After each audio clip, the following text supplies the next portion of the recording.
Chevrolet is on a bit of a run. There are going to be business school classes dedicated solely to how Chevrolet has turned things around. Live from Detroit, Russ Clark joins us via Skype for those watching on TV. Russ, you're the marketing director for the Chevy Corvette, just named the Car of the Year. Congratulations. Thanks for joining us. Thank you, McGraw. My pleasure to be here. Yeah, it was a great day yesterday with the Corvette winning North American Car of the Year. What is it? What changes did you make to the 2014 Corvette?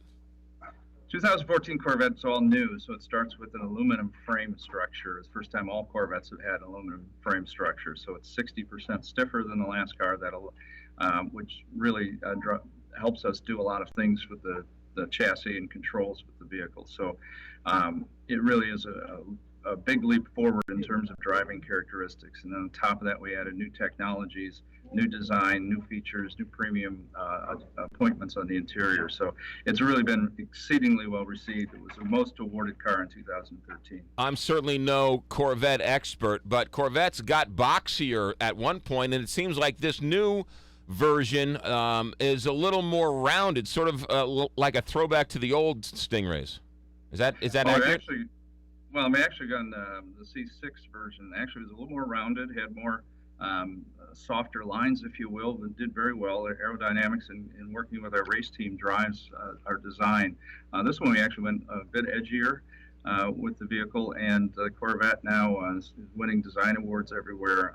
The interior was one of our biggest areas we knew we needed to improve, and both from a material, seats, and technology. So we've got two 8-inch screens and high-definition screens on the interior of the car. It's really a great move forward for us. Lots of people want the power of a Corvette. What's the power numbers of the Corvette?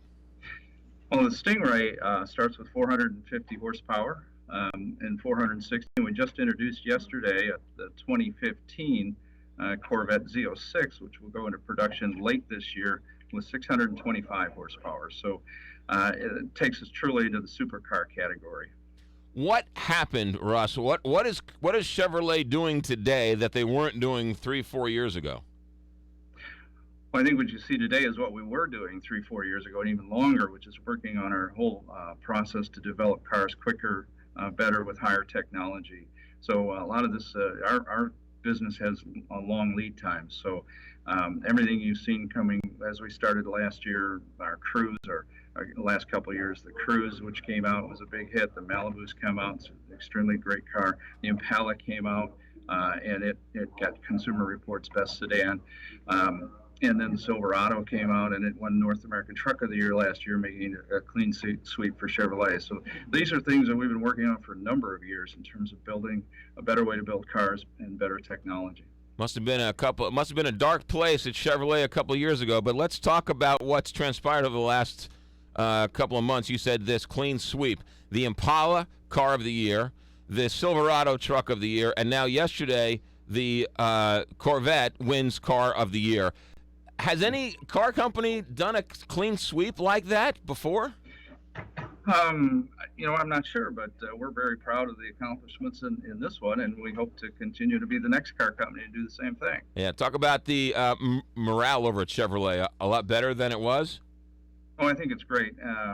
All the way through our product development, our marketing teams, everybody, more proud of our products than we've really ever been, all the way up and down the line, starting from our Spark, which is doing exceedingly well in the subcompact category, all the way up through Corvette and Silverado. So very excited.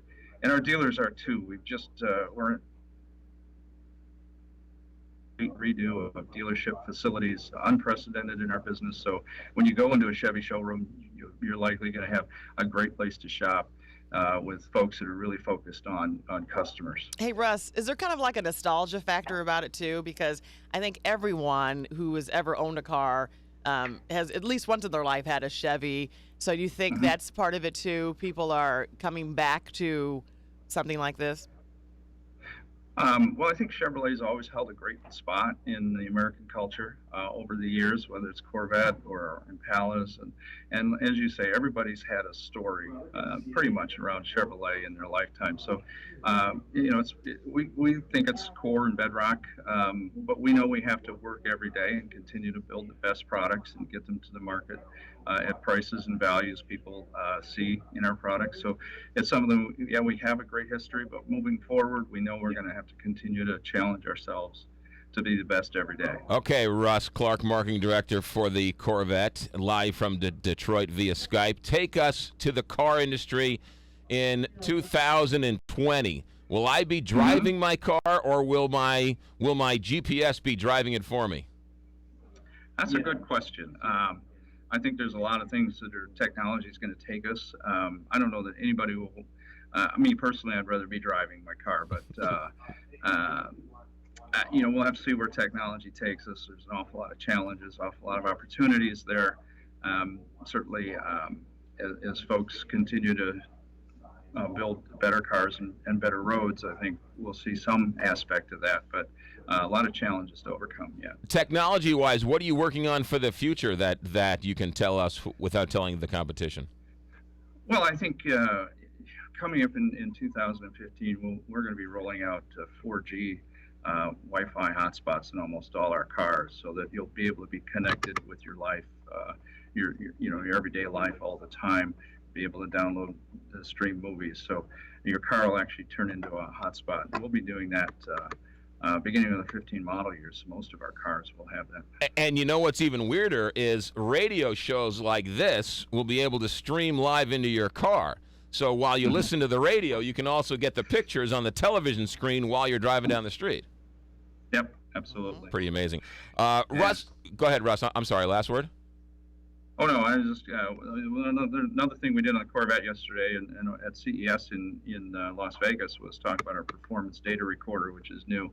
It's actually got a high-definition camera right in front of the rearview mirror. You can record your laps and all the telemetry that the car's going through, download it to your computer, bring programs down to do all kinds of analysis, the same things that professional race drivers do, and you can share it with your friends. It's really cool. Wow. That's where it's going. Russ Clark, marketing director for the Chevrolet Corvette. The Stingray wins Car of the Year live from Detroit via Skype. Russ Clark, congratulations, and we'll check out the new Stingray at Johnny Londoff Chevrolet up there on Highway 270 and the Washington Elizabeth exit. Thank you, Russ. I appreciate it. Thank you, McGraw. You got it. 7:29 here, Big 550 KTRS. I was up there, I don't know, a week or so ago, maybe right before Christmas. Mm-hmm. And there was a Corvette waiting for its owner to be picked up. And it was they call it a Limerick Green, I guess is what they call it, I think. And this thing was, I'm not a Corvette guy, but I was like, wow, that's a really cool car. Yeah. That was a really cool car. And then the owner came by. The owner was relatively nice. Relatively nice. Shook my hand, had a nice little conversation, got in the car, and then, spun out and took off. Yeah. People who are Corvette owners are enthusiasts. Yes, and they are for life. Yeah. No, this was it was a pretty neat looking car. 7:29 here, Big 550 KT.